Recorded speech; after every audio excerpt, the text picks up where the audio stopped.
September 2025. My name is Kurt, and this is my Good Life Meditation, a daily live exercise that I do to remember my life objectives and principles, those which are outlined in my book, Going Alone, which you can read for free at goingalone.org. I also use the time to think about the last 24 hours and how I did with any noteworthy challenges or opportunities that I met, and or atmospheric, I like to call it climactic sensations, what's going on in the big picture of my life that is worth noting. It's like looking out at the weather, looks like it's going to be rain today. Speaking of which, the swallows are out in force already this morning. Hey, they're way up there. So linger on that for just a minute. Sometimes it's interesting to look at the incidental details in life, and sometimes it's interesting to look at how things are going on in a big picture. So that's what I try to do sometimes. Lately, I've been doing more of the atmospheric examination than the details, just because big things are afoot, big changes are underway. Probably, I would have to say that this is probably some of the most significant period of change in my entire life, the last few weeks. Yeah, more so than finishing university, becoming married, becoming a father, embarking on a career. This is a far more cinematic, almost climactic commencement of a new life. This transition finally at last from worker bee to retiree to being a genuinely retired man. I'm just realizing there's a difference between being a retiree and being genuinely retired, at peace in retirement, peacefully retired. What is it that I saw yesterday? Yumiko and I went to Fuji City, which is the big city immediately adjacent Mount Fuji, to have coffee at a siphon coffee shop in an old 100-year-old Japanese farmhouse. And after that, we went to another 100-year-old Japanese farmhouse, which has been turned into an antique store. And we met a man there and his wife, but principally the man, who was so in love with Japanese antiques, particularly samurai relics. He flung open his farmhouse for us. Yumiko and I were the only two people there, which is so often the case now. We're discovering that when out and about during the work week, Yumiko and I have the world to ourselves. It's just the other retirees that are partaking. It's like when I was young, my father worked for a very large,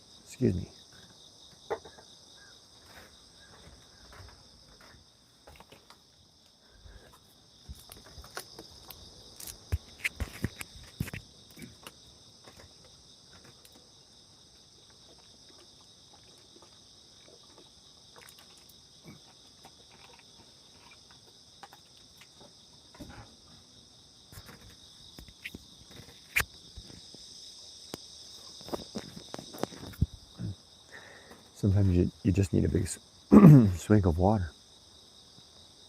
My father worked for a very large technology company called TRW, and we lived very close to Disneyland in Southern California.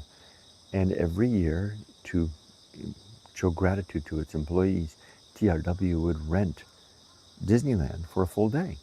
We had it all to ourselves, all the employees, and we could go to Disneyland and go. This was back in the day when you needed a ticket for every ride, but the whole place was open. You could just go on any ride you wanted. There was no line, no waiting.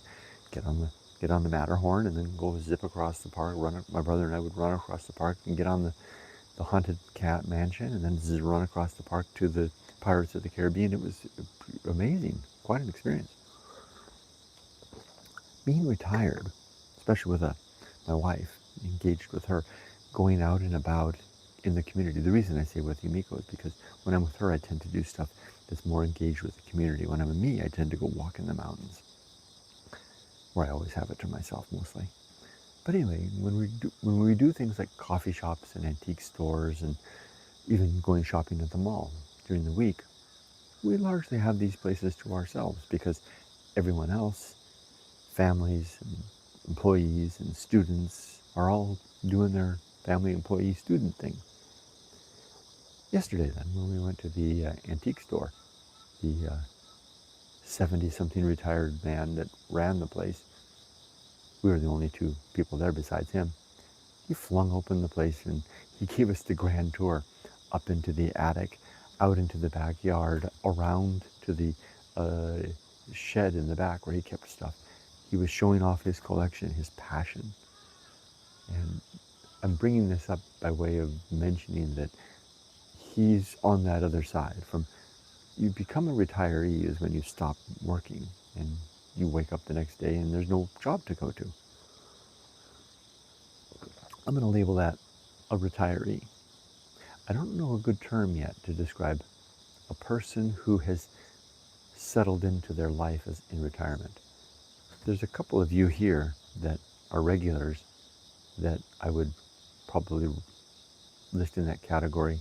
Tim, Robert, Julie. Evelyn, I think, is just a little bit ahead of me. I think Evelyn's there, but Evelyn is and me are kind of similar and trying to still find her way a little bit. I think. I don't know. I haven't got enough feedback from you, Evelyn, to know if you've crossed over from retiree into whatever it is that I call it floating. The floating thing, but there's got to be a better term that relates floating to retirement. But the man that we met yesterday, oh my gosh, one of the chief ways you can see that. Do you remember some of those old Twilight Zone or maybe the old horror movies where you would see and there would be people that were, maybe it's not Twilight Zone or horror anyway, but you would see people that were kind of like in a cult and they would have this kind of a ridiculous smile on their face, you know.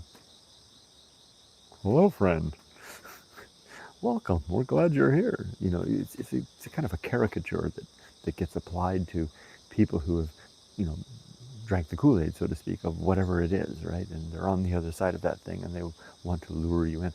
I actually was watching, I don't watch much TV, but I'm trying to enjoy it more. So last night during my bath, I was sitting in the bath and I was watching a Star Trek episode, the original series, and it was the series where the captain and the crew meet a group of hippies on their way to a fictitious planet Eden, where they're going to escape the man, which they labeled as Herbert.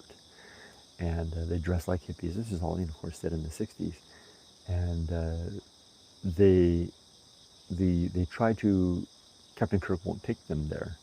He's going to try to, one of the members of the hippie crew was a diplomat's son for an alien species, and they were going to return them. Anyway, these hippies took over the Enterprise and hijacked it and used the ship to get them to a planet that Spock had identified as Eden, which they beamed them. They took a shuttlecraft and went down, and it turned out it was a poisonous planet, and they killed the leaders, and one of whose name was Adam. It was a very symbolic thing, but anyway, there was a portion during the episode. I was sitting there in the bath up to here in hot water, just having the phone over there and the thing, and I was sitting there and I was watching it. And there was this part where this collection, these 5 or 6 hippies, were trying to win the crew over to their side so that they could get to Eden. By hook or crook, they would get control of the ship and get to Eden. And they had that look in their face, the look in their eye, like they, yes, friend. Do you connect? Can you come to? And they would do this symbol. Will you come with us to Eden? There's some retirees become that. They don't try to enlist anybody into it. They're just there, right? They're at that other place where, and there's the 2 women. You'll see them if you watch my retiring in Japan videos. There's the 2 women I encounter every morning after radio exercise. They walk together up that street, up to the Buddhist temple, and then they turn around and come back together, and they're just walking along, talking it up. They barely have time for the rest of the world. They'll throw out Ohio gozaimasu, a good morning at me as I go by, but they're like, you young people, we got things to talk about. We're talking about whatever, and they're just motoring along. Some retired people get there, and it seems like it's a really cool place. I think I'm arriving there now.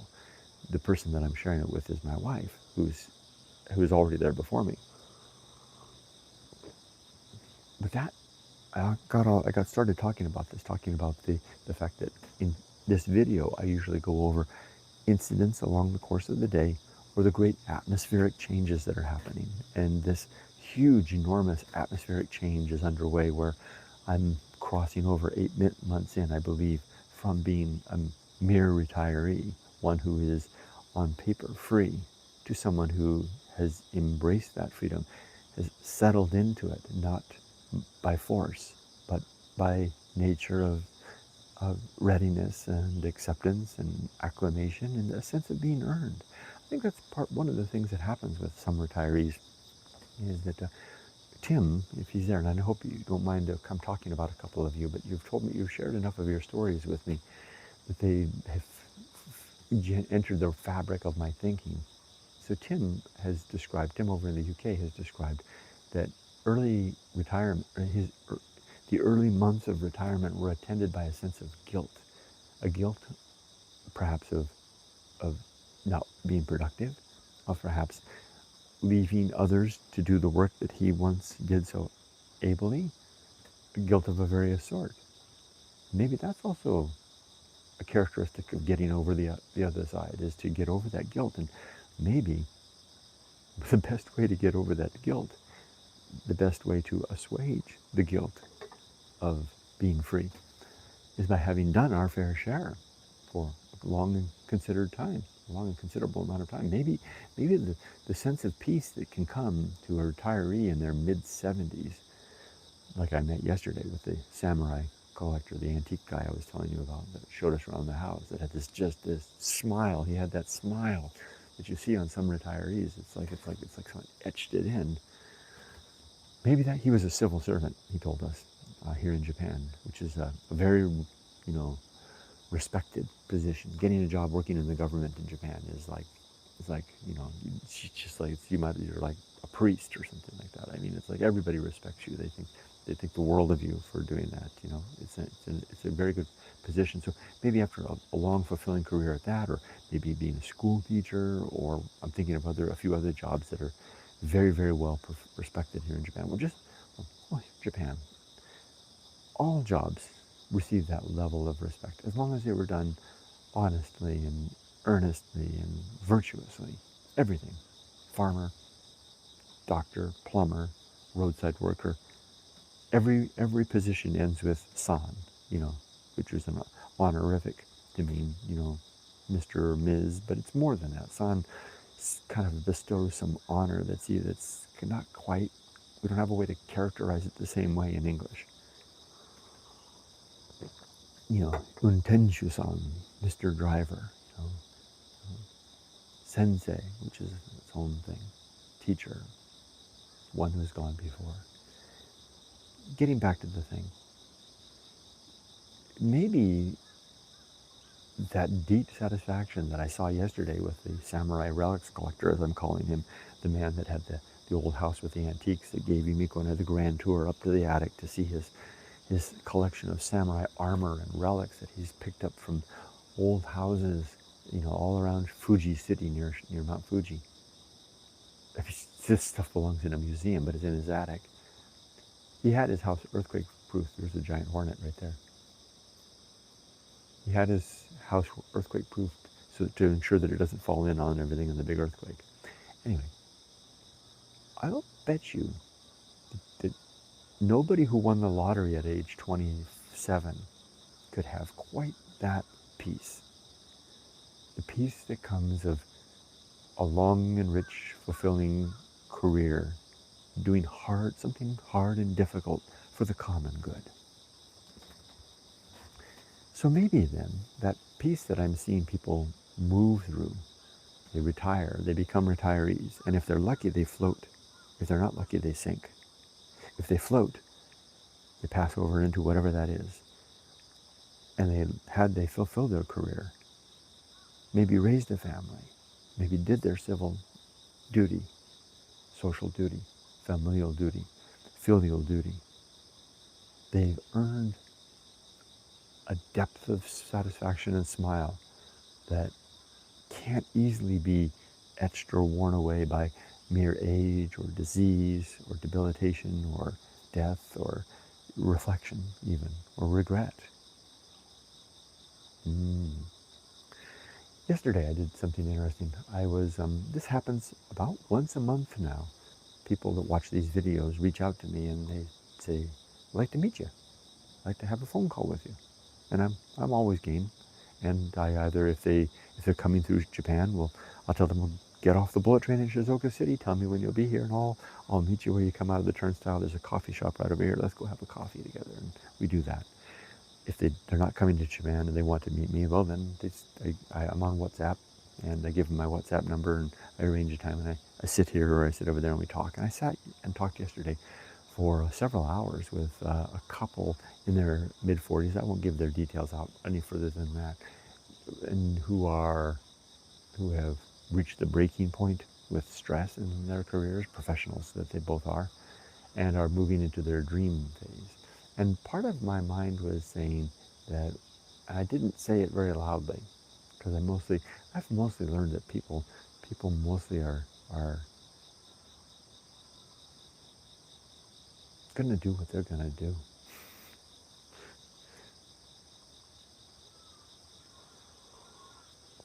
So sometimes as I've grown older, and I've been doing this for a long time, for decades now. I've been talking to people this way, and I've learned to be quiet more and let them speak, and only respond if I'm asked a very pointed question.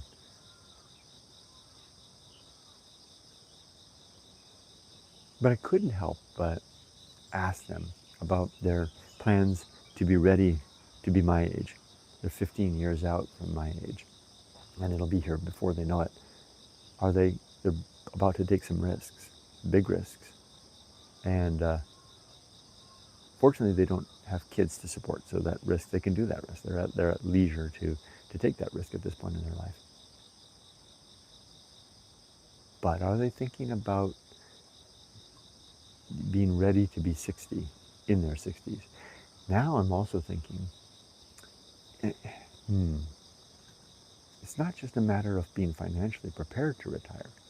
It's a matter of paying your dues in a way, right? Are you also, because part of the reason that I think that I'm at peace now with retirement, and I think I'll get a hallelujah from Tim if he sees this, is that I genuinely feel I paid my dues.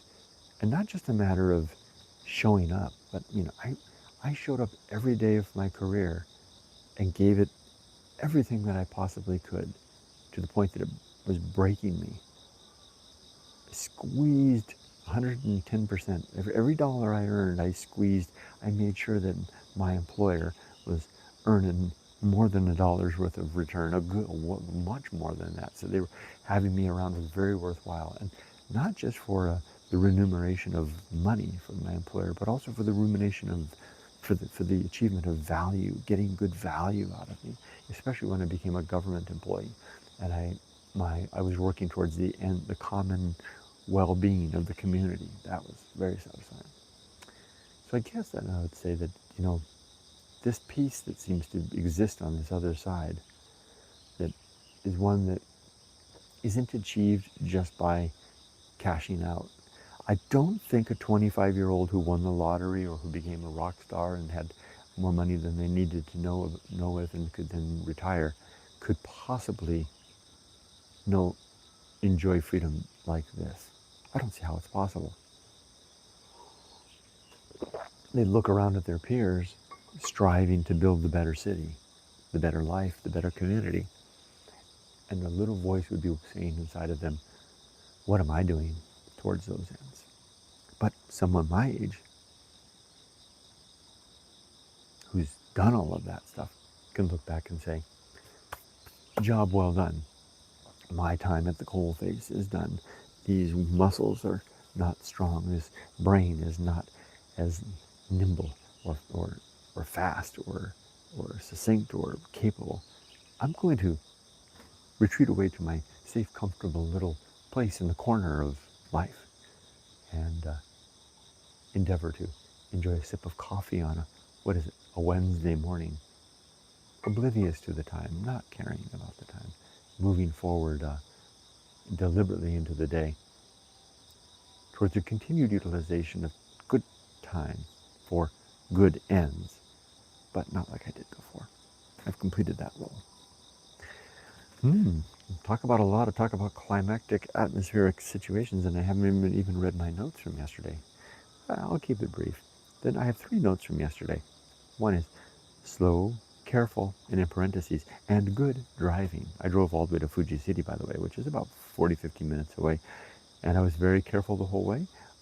Quiet. I didn't talk very much. I had the radio on the Japanese channel because it reminds me I'm in Japan and to be careful.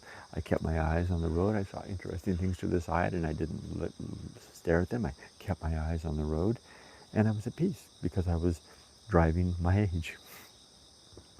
And then I noticed that there were yesterday, I spent the entire day with my wife, long stretches of peaceful quiet, as I'm finding that in my retirement phase, my retired life, I don't need to talk so much.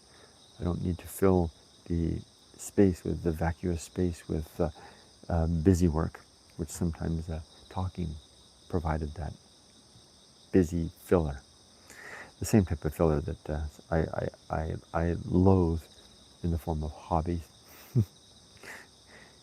Me and my disparaging of hobbies. Although, if you watch this, it's for me. Hobbies are fine. I'm just not interested in them, but I'm starting to come around. I saw the hobby that the guy had yesterday with the samurai gear. It's like, wow, that's pretty cool. The hobby that I saw earlier in the week with the man that collects river stones, pretty cool stuff. And then the last note here, sense of another world. And then at the old couple's house. That's an interesting note right there. After we got the tour of the farmhouse, we came outside because Yumiko and I bought some items from his store. And we came outside, and his wife, they live across the street, their house is across the street. And they own actually another building just in front of the house that they lease out as an English school. And there's 3 buildings. The house they live in, 4 buildings. The house they live in, the little building in front of their house that they lease out as an English school. The house across the street, which is the 100-year-old farmhouse that's used as a museum / antique store / samurai armory. And then a 4th building that's used as it's like a kura, an old storehouse used to store all kinds of antiques. Anyway, we bought a couple of things and the guy called over to his wife to get a box for us to put it in. And we walked across the street and to meet her, and we were standing in front of their house, kind of in the street, 4 of us there, and the retired civil servant, got to be in his mid to late 70s, both of them, and Yumiko and I in our newly mid 60s, standing there. I'm holding the box with just a few antiques in there, and we're talking and we're talking and we're talking, and I noticed, that's what this note's about, sense of another world. That while the 4 of us retirees were standing there on a Tuesday afternoon, about 3 o'clock in the afternoon, the world was spinning around us. The postman zipped by on his scooter. Kids were walking back home from school. People were driving by in their busyness to work. And while we stood there, a woman came driving up in a 4-wheel drive that she parked. She was the owner of the language school and parked her car. And we had a brief talk as she went in to open up the school. She was Japanese. Her native English speaker employees would be arriving soon to take care of the kids throughout, teach the lessons. And the woman asked us, that woman, because she was talking to the Yumiko and I, she said, and what do you do in Japanese? And what do you do? And the Japanese don't really have a way of saying retired. They don't say, I'm retired. The Japanese, what they basically say is, I do nothing, is the way you say, I'm retired, I do nothing. And Yumiko looked at her and said, oh, we do nothing. And at that moment, and then she visited, oh, look at the time, and she zipped in to get the school ready to go, and the world continued to spin, and the children went by, and the postman zipped by again on his scooter, and a delivery driver went past, and I was thinking to myself, the world is just this big zipping orbiting busyness like a beehive all around us, and the four of us retirees are standing there, me holding a box, doing nothing. Nevertheless, doing a lot of something, but not any of that anymore.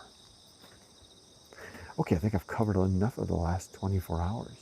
Let's go over the creed, my Good Life Creed, which you can read in my book, Going Alone, in a chapter titled The Good Life. And you can find it on, if you go to goingalone.org, click on the link that says Read Book, and then look for the chapter titled The Good Life. That's where it is. There are 8 objectives and 35 principles. The objectives are what I'm striving to live. The principles are the tools that I use to get there. Those 8 objectives are as follows. Number 1, to be always ready to die.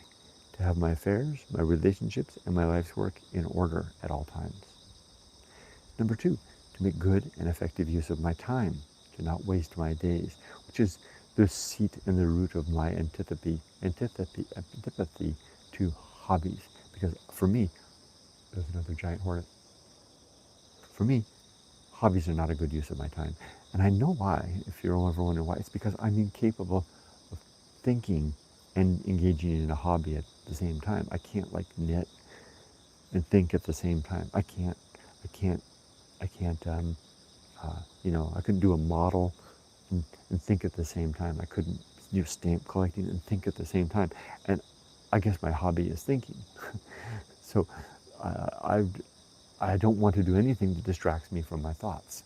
So that's why I'm not into hobbies. Now, if one doesn't care about that, or if you can multitask, if you can think and do your hobby, then good for you. So whenever I disparage or throw shade upon hobbies, it's only for me.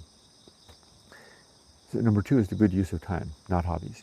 Number 3 is to develop and maintain good and sound life principles, principally those which I've spent a lifetime building and cataloging in my book. Number 4 is to cultivate good emotional reactions, so that when the emotions whelm up, they get no further than right about here. It used to be when I was young, my emotions could spill out. And then in my 30s, I got to the point that I could kind of contain it most of the time, and then it would still spill out, but less frequently. And then in my 40s, it became kind of a seething, boiling crock pot, with the lid screwed on, because I didn't know how to exercise myself of my emotions. And then in my 50s, I finally figured out how to control the emotions, how to release them in a way that doesn't involve boiling over, and certainly doesn't involve any more harming my family by virtue of my displays of upset. I was never a violent person, but I could be visibly upset and disappointed or depressed. I've kind of moved past all of that. It took me a long time to get there. A lot of hard work. That's objective number 4, is to cultivate good emotional reactions, because I still get upset, but it gets no further than about here. I can exercise #temperance to hold it down, and then I dispense it with it elsewhere, else time. Number 5 is to do good things relative to my values. Number 6 is to recognize my limits, my true limits, and my true opportunities, so I know what is and what is not within the scope of my capability. Number 7 is to do just one thing at a time, and do that thing slowly, deliberately, and carefully. And my 8th objective is the objective of balance, which comes as a consequence of the achievement, or the striving, namely, after the first 7 objectives. Those are my 8 objectives. That's what I'm living my life towards doing. That's how I endeavor to live my life. Now, let's go over one principle. Today I'm going to read the principle of temperance, which I was just referring to, my ability to control my emotions. Principle of temperance is principle number 14 on page 260 of the hardbound edition. Temperance, of course, is not a frequently used word, but mostly if we think of it in a modern sense, we think of temperance as abstinence, right? Not drinking to excess, or smoking. It could be anything, but mostly we think of it as not drinking. And in the past, there used to be temperance societies, in cities that would try to, legislate towards, making dry counties and stuff like that. But temperance has a broader meaning than that. It means basically self-control in any capacity. And for my ends, I have saddled temperance with 3 sub-principles. Suffering, because we suffer when we deny ourselves what we want. When I say, I'm not going to drink tonight, we suffer a little bit because I really want to have that beer. Simplicity, because a simple life is by virtue of simplicity temperate in nature. And then apathy. Temperance can be reinforced by apathy, where apathy is our disconnect from things that are outside of our control. Apathy doesn't, in a sense, doesn't mean that we don't care. It just simply means that we recognize that something is beyond us. And so we let it go. Like getting caught in a thunderstorm without an umbrella and getting soaked to the bone. Instead of getting upset, I apply apathy to say that this is something beyond my control. I left the house without an umbrella. I got caught by a storm. Why not just relax or be apathetic to the fact that I'm soaked through and through? All right, now here's a quote by Anthony the Great. Keep your tongue and your belly under control. Good advice. Here's my writing. Temperance. Temperance is the controlled consumption of all things, such as food and drink, work and play, and even our thoughts and emotions. I will strive to recognize these consumables and then measure out a reasonable portion for myself and then strive to consume very little of that.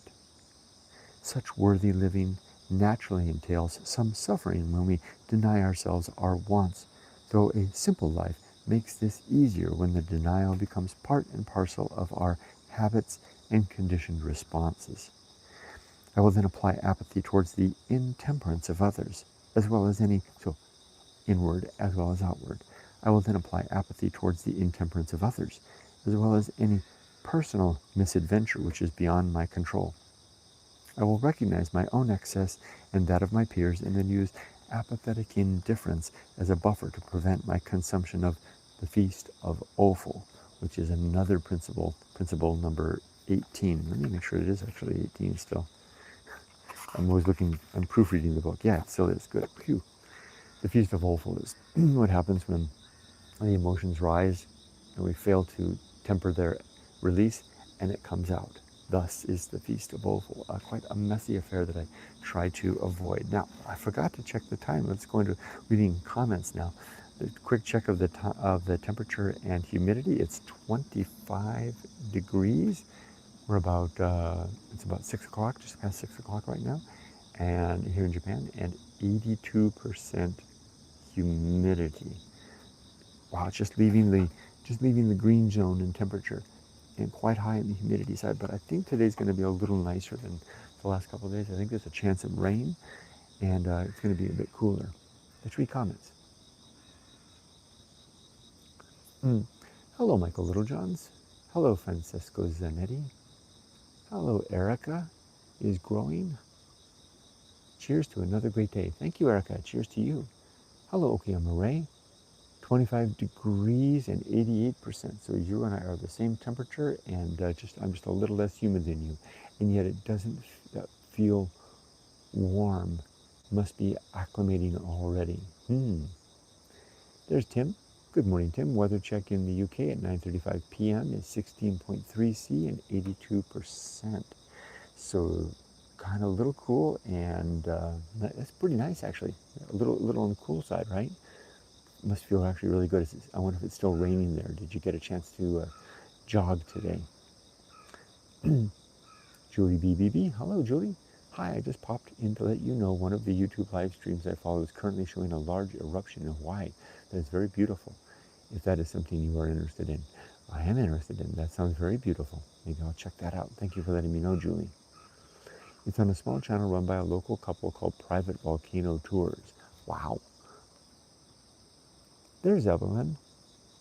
Saluti de Bologna. Yes, that's exactly right. Still trying to find my way. Okay, so you and I are in the same area in the line, in the queue of retirees, right? Trying to work our way to the next out of doors, to freedom. Let's get there, and salute to you as well, as it sounds like you are in Bologna. How are things in Bologna? Julie says hi to Evelyn. Francisco says, in Italy, it might be easier to enjoy retirement. People seem congenial and food culture might help. Bologna is excellent for it. Ooh, that sounds good. You know, I saw something yesterday. It was just like a little clip. I didn't watch the whole thing, but it was a clip about how um, uh, people in Italy. It was like a bunch of business leaders in Italy talking about about quality of life and how they their measure of quality of life didn't really have as much to do with, oh, they were talking about the importance of vacation. It was like some CEO saying, of course my employees need time off. What kind of life would we be living if we weren't taking vacation? It was kind of interesting. It was trying to point out a different frame of mind in Italy. Evelyn says hi to Julie. David Jackson. Hi, David. Hi, all. Walking the dog as I type. Brisbane is 1 hour ahead of Japan, so about 6:40 a.m. here, 14 degrees. Perfect. Ooh, that sounds nice. Never been to Brisbane. Evelyn says, yes, Bologna is beautiful. I've lived here on and off for many years. I will be teaching English here after a little traveling. Nice. Julie says, for me, the hardest thing was losing my status as a professional with expertise. Ooh, that's a deep well that we could talk about. It seems to me that a lot of people, their identity gets tied up with whatever it is their profession is. I think that's fine, right? I mean, heck, if you like what you do and you're good at what you do and you get a lot of satisfaction from it, it must be hard to give that up, huh? I think police, law enforcement face that challenge, for example, as well, because there's it's a community type of a thing, right? But I hear you. Although I don't feel lost I don't feel like I miss being a project manager, but I do miss being a professional. You know what I mean? Feeling competent and capable, and the satisfaction of a job well done. I think that's something. Tim says, yes, crazy as it sounds, the first month or so in retirement, I had this overwhelming guilty feeling watching others going to work. I had to convince myself that I had done and completed my work time.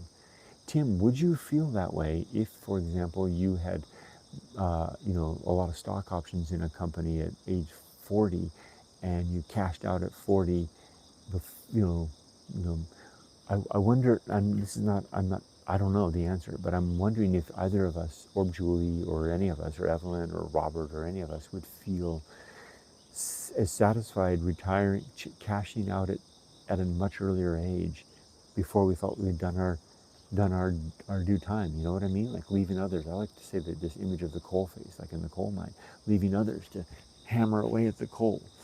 Well, because we'd stumbled across a rock of gold. Hey, I found a piece of gold in the coal. I get to keep it. I'm out of here. I don't know. I feel guilty. Julie says, just yes, passing the baton. Yes, having done our time, right? I think that's important. Tim says, I can understand now why perhaps some opt for phased retirement, like 3 days a week, whereas I just finished work full stop. I didn't ease into retirement. I think maybe same for you, Kurt. Yes, I think so. If I was to do this again, I might phase out, although that wasn't an option for me given the way that I changed countries. But I think I'm glad you mentioned that, Tim, because I get a lot of questions from people that are like, a few years out from retirement, and maybe that's something that I'll mention more, is to consider phasing it.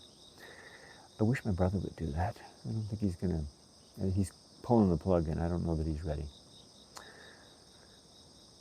Evelyn says, 100%, Julie, probably why I continue to work per diem in the same field. Well, Evelyn, also, I mean, you've got a very special field. I mean, saving animals, dogs. I mean, hope you don't mind me, saying a little bit about what you do.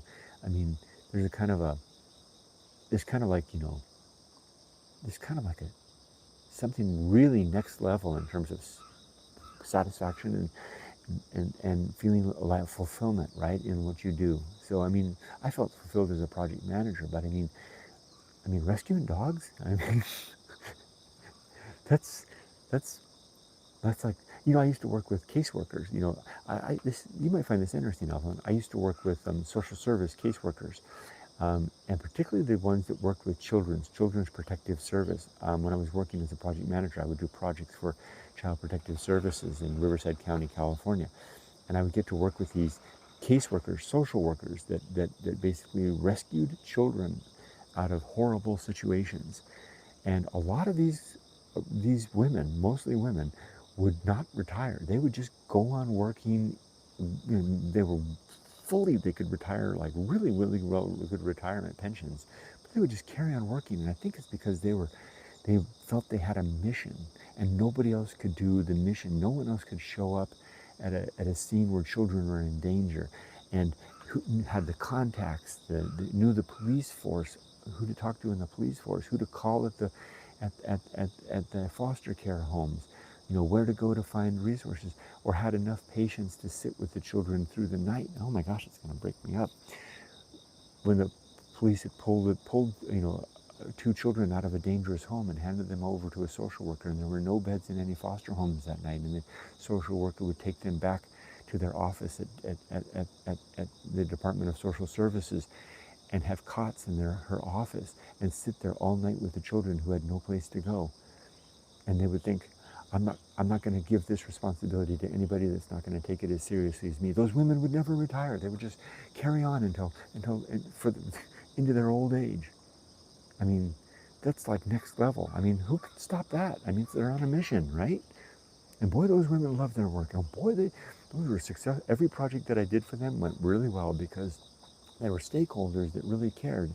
And if I told them there was an obstacle in the way of our success, because I was working on the IT side of a project, they would stand up, go to the door, open the door, okay, they'd go straight over to the director's office and let them have it. Sorry, I'm getting a little into the weeds in my work, but that's how I feel about what you do, Evelyn.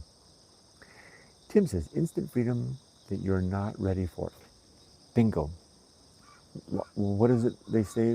I don't know if it's true about lottery winners, right? A few years of excess and hitting rock bottom again. Not all of them, but some of them, right? You've said it perfectly, Tim. Instant freedom that you're not ready for. You got to prepare for it. That's why I was saying to the couple I was speaking with, and they might see this video. I was speaking with a couple yesterday, and I was trying to couch it in language that didn't sound like an old guy saying prepare for the future, but I was trying. Are you preparing for being my age? Because you're going to be here a lot sooner than you can, and please prepare, because it all looks full of potential right now, but so many people don't prepare to get old.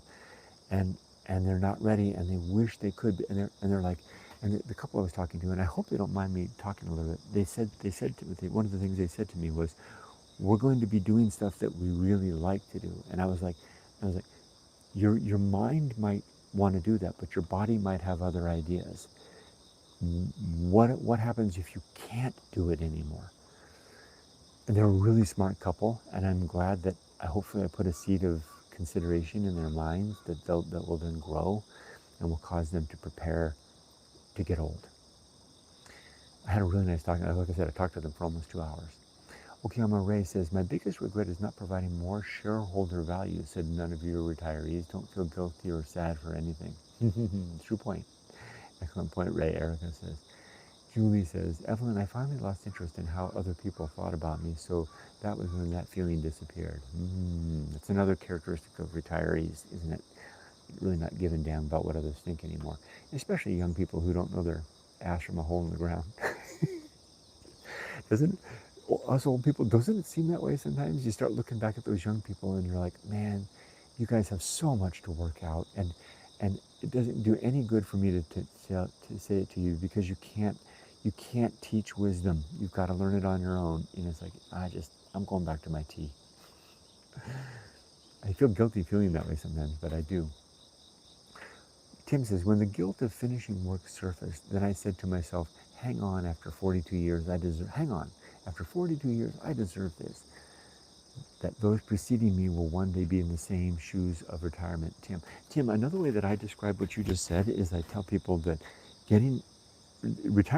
starting retirement is like standing 40 years in a long, maybe you've heard me say this, Tim, maybe for the benefit of others if they're interested, standing in a long line, queue, as you say in the UK, a long queue to get on the biggest and best roller coaster at the amusement park. 40 years of waiting to get there, watching other people zip by. You finally get to the point that it's your turn to get on the roller coaster. Is you are on the roller coaster now, Julie's on the roller coaster now, Robert's on the roller coaster now, Evelyn is on the roller coaster now. There's another giant hornet right there. That's the third one that's come to visit me, and this is the dangerous season. They're starting to get dangerous. Anyway, you finally get on the roller coaster, and people down below are like Zurui, as they say in Japanese. It's not fair. You're on the roller coaster. And I want to look down at them and I say, it's my turn. I waited 40 years. And guess what? By the time I'm looking down at the people, 15 years behind me, right? By the time you get here, guess what? In order for you to get on the roller coaster, whoever's riding the roller coaster before you has to get off. And you know what getting off the roller coaster means? So enjoy, hang on. You'll get here eventually. It's my turn to ride. Woo! but starting on the roller coaster is too soon. It's like cutting a line, huh?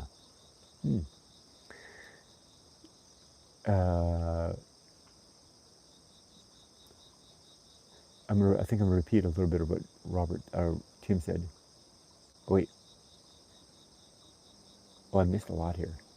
Oh, there's a hornet right there. That's the fourth. Oh my gosh, it's right there by my feet. Here it is, right here. Can you see it? It's going in the house. Okay, I better wrap this up. Hornets are everywhere right now. I mean, these are the big dangerous ones, and it's the dangerous time of the year. Let me read. Okay, Robert says hello to everybody, and he chimes in that it's 40% humidity, 25C AQI, a little less good than yesterday in Napanee, Ontario. Welcome, Robert. Tim says, what I didn't appreciate before retirement is retirement can raise complicated thoughts and its own set of challenges that you wouldn't really expect. Quite common for new retirees. Yes, I agree. And a lot of people get muddled up in all of that, right? And maybe don't know what to do. It's like, and they get stuck in the mud, maybe. Maybe they sink. Erica is rolling, says hello to Robert. Tim says hi to Robert. Robert says, Kurt, there have been times I've told people I grab them by the soul and light them up inside. There's been times I've told people I grab, maybe you meant to say I've been told by people that I grab them by the soul and light them up inside. Other times I say I work at organic marketing, community building. Oh, you're referring to your efforts at community and engagement and being a part of things and lifting people up. You're very good at that, Robert. Julie says, it took me many years to stop saying that I was just an emeritus CPA instead of changing to I'm an artist.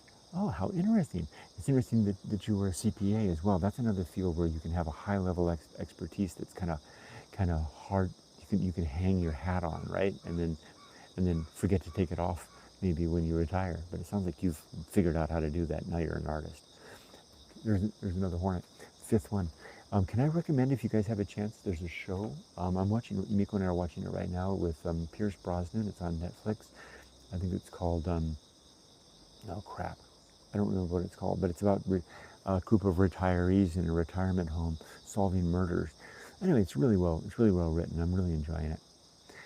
Erica's going and says, Kurt, have you decided on a stroller for the dogs? I saw your post on LinkedIn. Not yet, and that was the wrong stroller, but one like it. If you can recommend one, I would appreciate it. We haven't decided on one yet. We want to get one that we can attach to the bicycle, be a trailer. And now that I'm older, Julie says, I'm just retired. That's the way to do it. Or how about the way my wife said it yesterday in Japanese when we were asked by that person, what do we do? And my wife simply said, we do nothing. I mean, it sounds, coming across in English, it sounds a little dull, but in Japanese, it came across, it sounds very Zen, right? Like a priest saying, I contemplate the sound of one hand clapping and I sit in emptiness. And it's a good thing. Believe in Yourself says hi to Robert. Robert says hi to Michael. Tim says, been a good day out for a hike this morning, but heavy rain forecast for tonight and early morning Wednesday, Tim. Oh, okay. Well, I hope you can get out for a little bit if you want. Tim says, it's funny about age and retirement. Some say if you retire, and if it seems like I'm going fast right now, violating my principle of one thing slowly, it's because I'm a little worried about the hornets. It's funny about age and retirement. Some say if you retire at, say, 40, then you are not retired. In other words, you have not completed your working life stint. Unsure about that thought, Tim. I'm unsure about it either, but I'm kind of 75% in agreement. But I'm open to being convinced otherwise. I'm hoping that that's not necessarily the case. Maybe it will require a wholesale societal change, maybe with the arrival of AI, and maybe if it becomes a utopia and AI does all of our work and we all redefine what it means, maybe we just get born into a life of freedom and we pursue what is it we want to, what kind of artist do you want to be, what kind of musician do you want to be, what kind of world traveler do you want to spend your life seeing, and instead of asking kids, what do you want to do for a living, it's how do you want to spend your life? Maybe that's where we're headed. Lucky people. We missed that. Julie says, one thing that I learned about giving advice is just tell them what I did instead of what they should do. Great way to couch it, right? Because then you're not, then you're showing, you're leading by example, right? And they can do with it as they feel, as they wish. Maybe that's why a lot of old people don't even bother with it anymore, because nobody listens. Julie Robert says that's a great way to do it. And Ray says, in response to your wisdom comment, an old gunny in the U.S. Marine Corps used to say, old age and treachery will overcome youth and wisdom. That's one way to, I've heard that one. That's an interesting perspective. Tim says, that's a good description, Kurt. My work colleague said to me, you lucky so-and-so, but I thought the same to you. I'm 10 or 20 years ahead of you. And just all you'll have to do, Tim, right, is to ask them to imagine where you and me, Tim, are going to be when they're my age. The couple I was speaking with yesterday, who are 15 years younger than me, when they're 60, I'm going to be 75. I frankly don't think I'm going to wear 75 very well. Some people wear 75 very well. I kind of doubt that I'm going to even be around when I'm 75. So all they have to do is like forecast a little bit and say, it's just like you get, it's like milk, right? It's like taking milk out of the fridge and you get to enjoy some cold milk for a while, but it's going to spoil soon and it's not going to be something you want to drink, but you're going to, never mind, you've got your own container of milk in the fridge that you're going to get to take out in 15 years as well. But just do your stint, do your stuff, wait your turn, you'll get there. All right, everybody, I better sign off for now. Also, it's just almost time for Radio Thai, so I got to go do the exercise. Wish you all the best, everybody. Tim, don't get muddy feet if you get out there. Evelyn, I don't know how to speak Italian, but ciao. Have a fun time and have some espresso.